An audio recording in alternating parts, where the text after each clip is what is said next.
Hierdie is die letter G. Ons spreek die klank uit as G.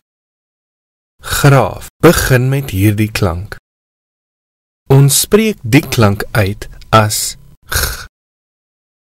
Tik op jou sleutelbord. So skryf ons dit.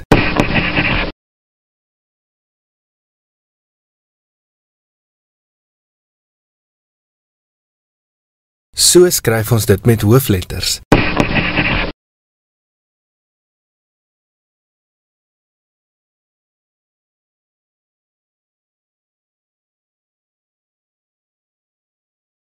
Kom ons skryf die woord geel.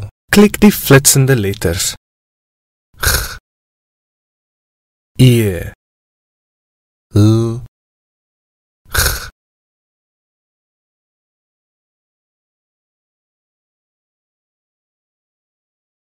E,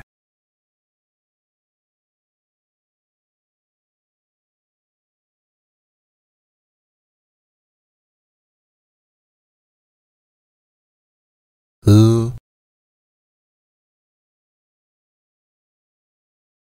geel. G, E, L, geel. Klik op al die G klanke.